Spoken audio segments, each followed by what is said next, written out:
이럴 수가. 형이 내 친형이 아니라고요? 30억이라 그 돈 때문에 아버지를 속이고 나를 배신했다고? DNA 검사 결과 피 한 방울도 섞이지 않았다. 45년이나 형제라 믿었는데. 그는 아버지의 장례식에서 돌아오는 길에 이 모든 것이 시작되리라고는 상상도 못했습니다. 박민수, 서울에서 안정된 직장에 다니는 평범한 45세 남자입니다. 그가 아버지의 유언장을 들은 순간 인생이 뒤바뀌게 될 줄은 그 누구도 예상하지 못했습니다. 잠시 여러분, 이 충격적인 가족의 비밀이 어떻게 밝혀지는지 계속 시청하고 싶으시다면 지금 바로 구독과 좋아요 버튼 꾹 눌러주세요. 알림 설정까지 해두시면 다음 에피소드도 놓치지 않고 시청하실 수 있습니다. 5년 만에 돌아온 고향, 충북의 작은 시골 마을입니다. 푸른 농과 산으로 둘러싸인 이곳은 민수에게 추억이 가득한 곳이었습니다. 하지만 아버지의 갑작스러운 부고 소식은 그의 마음을 무겁게 했습니다. 5년 동안 바쁘다는 핑계로 한 번도 제대로 찾아뵙지 못했는데 장례식장입니다. 검은 양복을 입은 사람들 사이에서 민수는 형 준호와 눈을 마주쳤습니다. 형은 언제나처럼 의젓하고 듬직해 보였지만 그 눈빛에 스친 차가움은 뭔가 달랐습니다. 오랜만이네, 민수야. 준호의 목소리는 담담했습니다. 감정을 읽을 수 없는 표정입니다. 형? 많이 힘들었겠네. 민수가 형의 어깨를 토닥였지만 그 순간 형의 몸이 약간 굳어지는 걸 느꼈습니다. 그럼 아버지 돌아가시기 전까지 계속 간호했으니까 넌 서울에서 바빴지? 한 번이라도 더 왔으면 좋았을 텐데. 그 말에 숨겨진 날카로운 가시입니다. 민수는 그때 알지 못했습니다. 이것이 곧 펼쳐질 배신의 서막이라는 것을.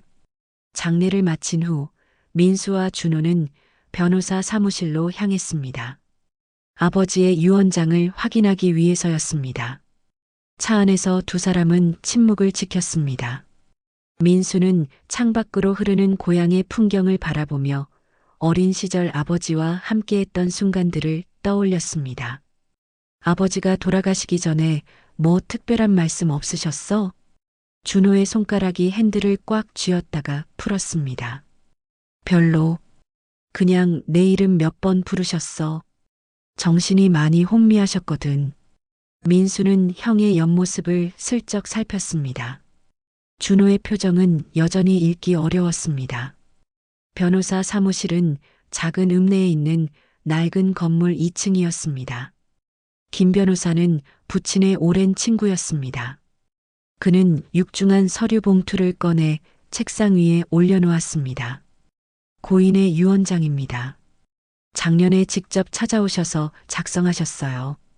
증인도 두 분 계시고 법적으로 아무 문제 없습니다. 민수의 가슴이 떨렸습니다. 아버지가 남긴 마지막 말씀이 담긴 문서였습니다. 김 변호사는 안경을 고쳐 쓰고 유언장을 낭독하기 시작했습니다. 나 박병철은 맑은 정신으로 다음과 같이 유언한다. 첫째, 충북 음성군에 위치한 농장과 토지 일체시가 약 25억 원은 장남 박준호에게 상속한다. 둘째, 농협은행 예금 5억 원은 장남 박준호에게 상속한다. 셋째, 서울 마포구 소재 아파트는 차남 박민수에게 상속한다. 민수는 귀를 의심했습니다. 아파트 가격은 고작 2억 원 정도였습니다. 30억에 달하는 유산 중 자신에게는 겨우 그것뿐이었습니다. 잠깐만요. 이게 무슨? 김 변호사는 민수를 바라보았습니다. 그의 눈에는 동정이 어려 있었습니다. 아버님의 뜻입니다. 준호 씨가 오랫동안 농장 일을 도우시고 간병하셨으니. 민수는 충격으로 말을 잇지 못했습니다. 5년 동안 연락을 자주 하지 않았다고 해도 이렇게까지 차별을 두실 분이 아니었습니다. 그는 형을 바라보았습니다. 준호의 표정에는 슬픔보다 안도감이 더 커 보였습니다. 형, 이거 이상하지 않아? 아버지가 왜 이러셨을까? 준호는 어깨를 으쓱했습니다. 나도 몰라. 아버지의 뜻이니까 존중해야지. 내가 농장일 도우면서 곁에 있었잖아. 넌 서울에서 잘 살았고. 그 말에는 뭔가 억지스러운 느낌이 있었습니다. 민수는 목구멍까지 차오르는 분노를 삼키며 자리에서 일어났습니다. 난 이대로 수긍할 수 없어. 사무실을 나오는 길, 눈발이 흩날렸습니다. 차가운 겨울바람이 민수의 뺨을 때렸습니다. 그의 머릿속은 혼란스러웠습니다. 평생 자상하던 아버지가 왜 이런 유언을 남기셨을까요? 무언가, 그가 모르는 무언가가 있다는 느낌이 강하게 들었습니다. 마을로 돌아오는 길, 민수는 오랜 이웃인 이명희 할머니와 마주쳤습니다. 할머니는 민수를 보자 반갑게 손을 흔들었습니다. 아이고, 민수 왔구나. 아버지 장례 잘 치렀니? 참 안 됐다, 정말. 네, 할머니. 감사합니다. 준호는 아버지 돌아가시고 어떡하고 있대? 형은 괜찮은 것 같아요. 지금 유산 문제로 좀 복잡해졌어요. 이명희 할머니의 눈빛이 묘하게 변했습니다. 그녀는 주변을 살피더니 목소리를 낮췄습니다. 그 애가 너희 아버지 친아들이 아니란 소문 들어봤니? 민수의 심장이 멈춘 듯 했습니다. 할머니의 말을 제대로 들은 건지 의심스러웠습니다. 뭐라고요? 무슨 말씀이세요? 이명희 할머니는 주변을 다시 한번 살핀 후 민수의 팔을 잡고 자신의 집으로 이끌었습니다. 낡은 대문을 열고 들어간 집안은 오래된 가구와 약초 냄새로 가득했습니다. 앉아라. 차라도 한 잔 마시자. 민수는 낡은 소파에 앉았습니다. 손끝이 떨렸습니다. 할머니는 주전자에 물을 올리고 민수 앞에 앉았습니다. 내가 이런 말하면 안 되는데. 마을 사람들은 다 아는 이야기야. 너희 어머니도 모르셨던 것 같은데. 할머니, 제발 말씀해 주세요. 뭔가 이상해요. 아버지의 유언장도 그렇고. 할머니는 깊은 한숨을 내쉬었습니다. 준호가 태어났을 때 난 옆집에 살았어. 근데 이상한 건 너희 어머니가 임신한 적이 없었다는 거야. 그러다 어느 날 갑자기 3살배기 사내 아이를 데리고 오더라고. 너희 아버지가 친구 아이를 데려왔다고 했지. 입양했다는 소문이 돌았어. 민수의 머릿속이 하얘졌습니다. 어머니가 임신한 적 없이 갑자기 아이가 생겼다고요? 그리고 그 아이가 준호라고요? 그럴 리가. 형은 분명히. 난 그저 내가 본 걸 말하는 거다. 너희 어머니는 모르셨던 것 같아. 아버지가 친구 아이를 맡아서 키우기로 했다고만 알고 계셨지. 법적으로 입양한 건지 그냥 데려온 건지는 나도 몰라. 민수는 할머니가 준 차를 한 모금 마셨습니다. 목이 마르고 머리가 어지러웠습니다. 그럼 형의 친부모는 누구인데요? 그건 잘 모르겠다. 너희 아버지 친구라는 소문만 있었지. 최 씨 성을 가진 사람이라던데. 민수는 자리에서 일어섰습니다. 머릿속이 복잡했습니다.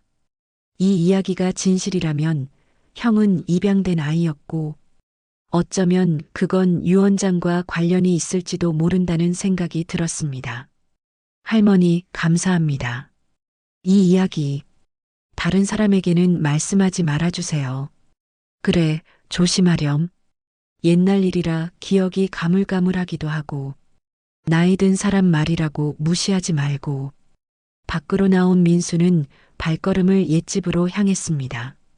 어릴 적 살던 집, 이제는 준호가 혼자 살고 있는 그곳에는 진실의 단서가 있을지도 모른다는 생각이 들었습니다.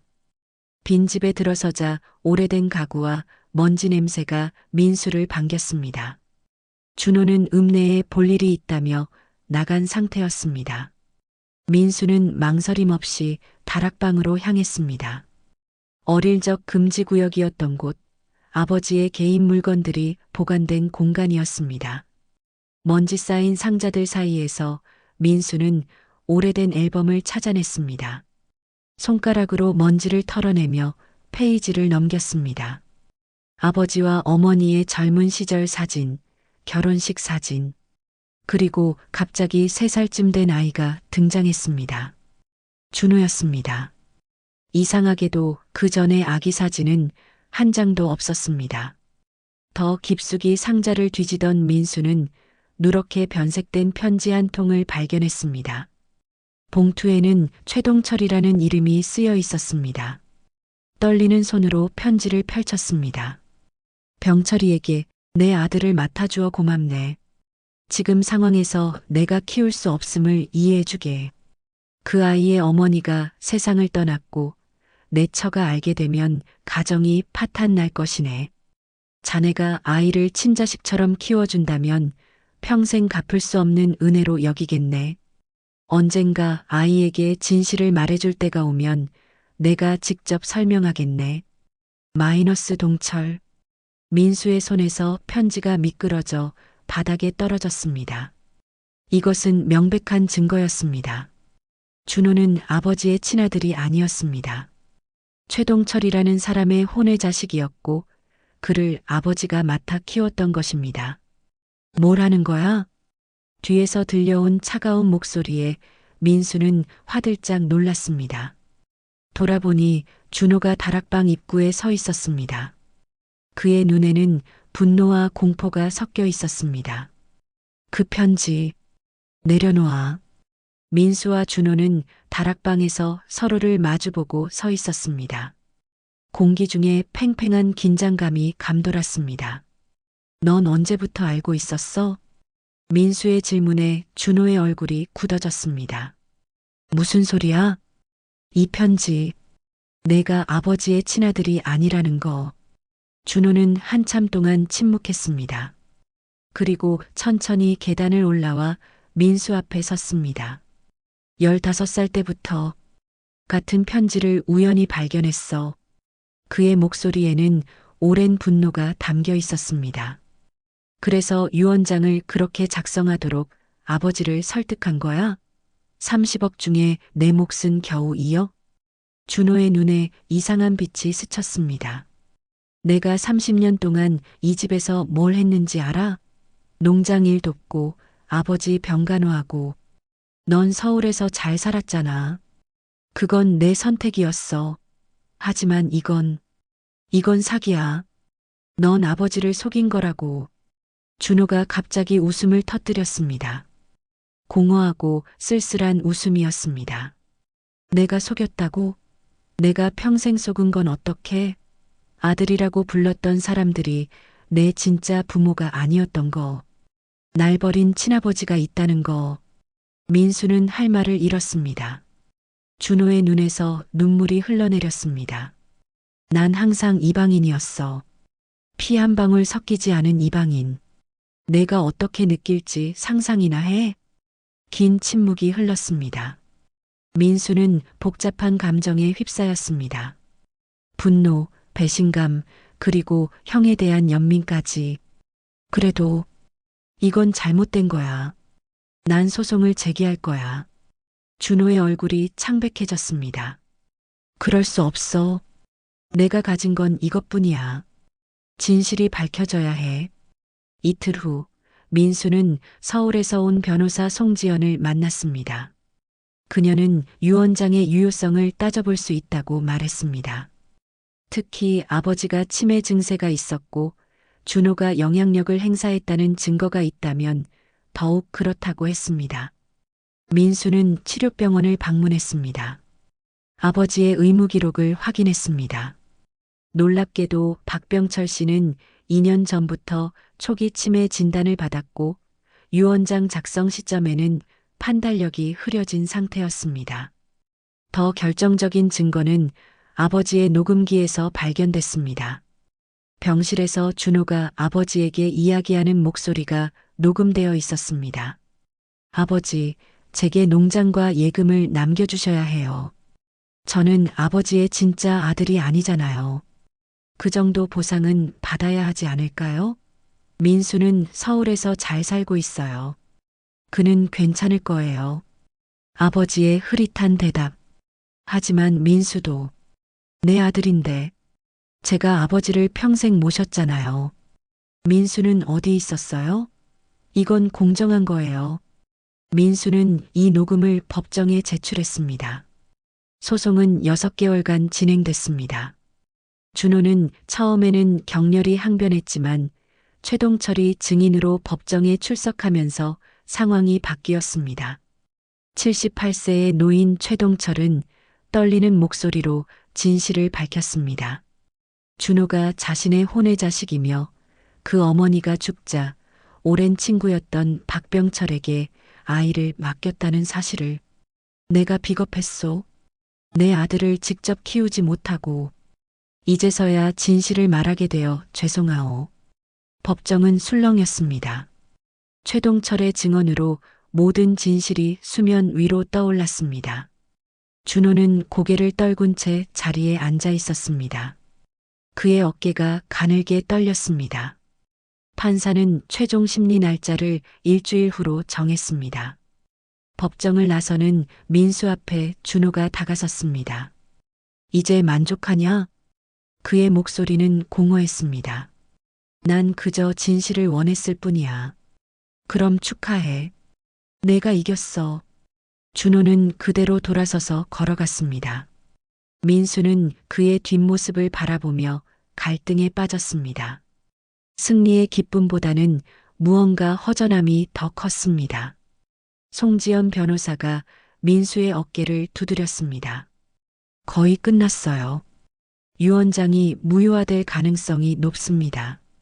고인의 판단력이 흐릿한 상태에서 작성됐고 준호 씨의 부당한 영향력이 증명됐으니까요. 고맙습니다. 민수는 그날 밤 부모님의 집에서 혼자 술을 마셨습니다. 어린 시절 사진들을 보며 생각에 잠겼습니다. 준호와 함께 놀던 기억, 형이 자신을 돌봐주던 순간들. 피가 섞이지 않았다고 해서 그 추억들이 거짓이 되는 것은 아니었습니다. 새벽녘 민수의 전화기가 울렸습니다. 읍내 병원에서 온 전화였습니다. 박준호 씨 가족 되십니까? 지금 응급실로 오셔야 할 것 같습니다. 민수는 심장이 멎는 것 같았습니다. 서둘러 병원으로 달려갔습니다. 응급실에서 그는 충격적인 광경을 마주했습니다. 준호는 산소 마스크를 쓴 채 침대에 누워 있었습니다. 의사가 다가왔습니다. 농약을 마셨습니다. 다행히 발견이 빨라서 생명에는 지장이 없을 것 같습니다만 민수는 준호의 침대 옆에 앉았습니다.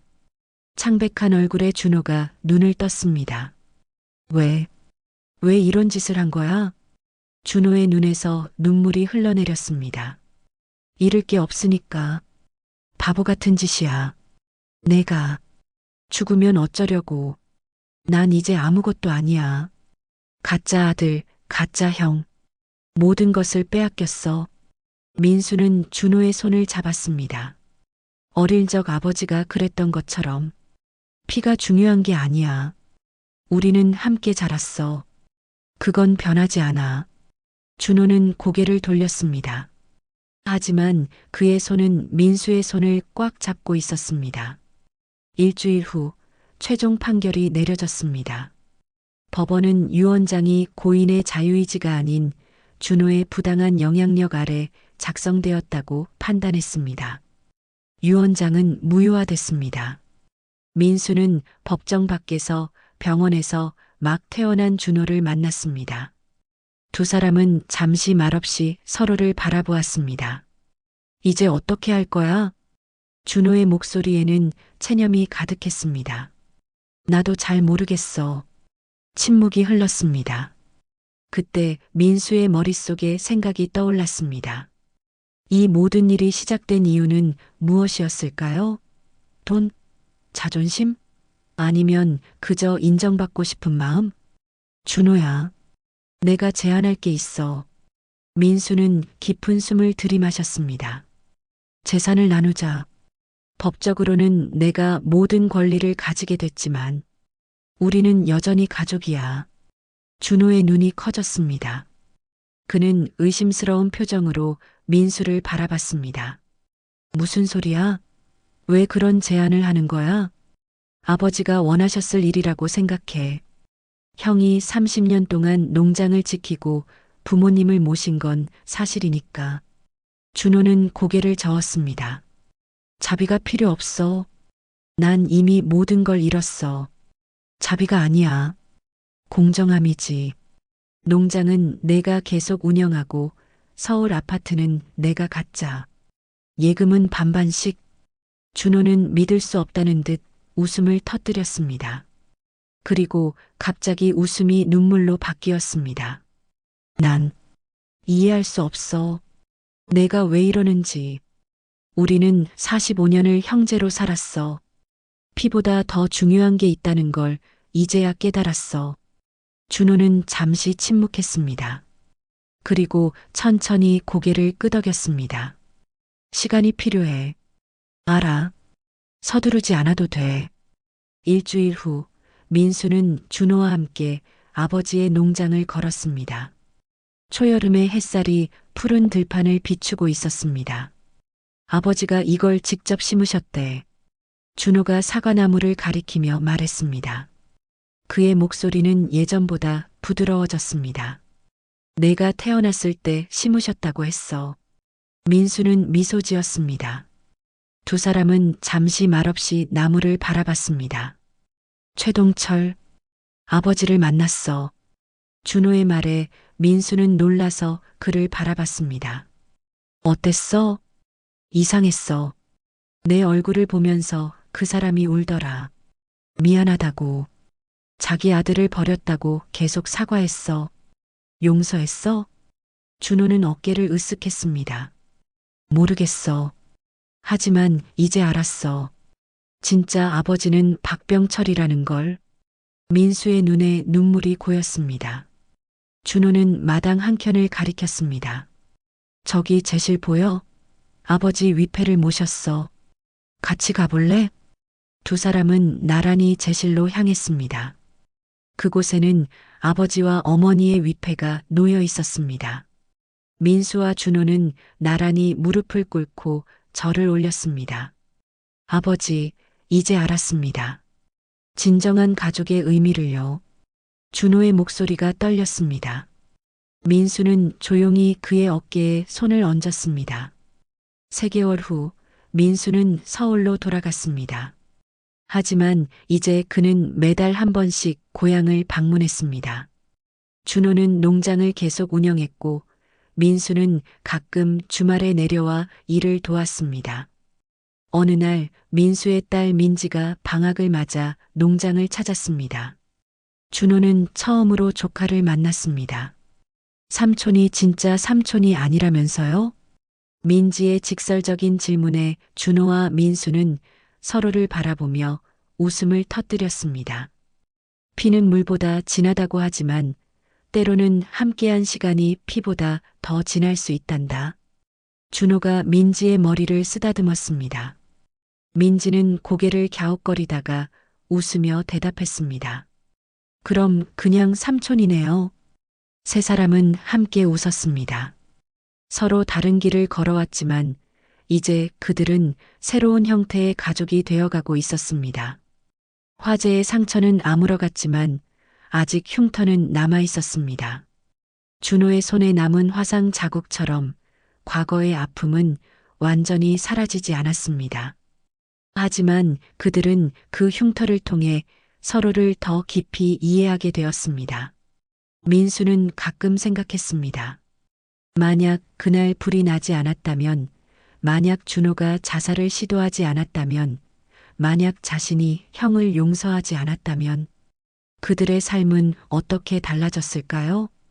하지만 이제 그런 생각은 중요하지 않았습니다. 중요한 것은 지금 이 순간이었습니다. 함께 웃고, 함께 아파하고, 함께 성장해 나가는 시간. 우리는 서로에게 상처를 주었지만 그것이 우리를 더 강하게 만들었다. 민수의 내레이션으로 이야기는 끝을 맺습니다. 여러분, 오늘의 이야기 어떠셨나요?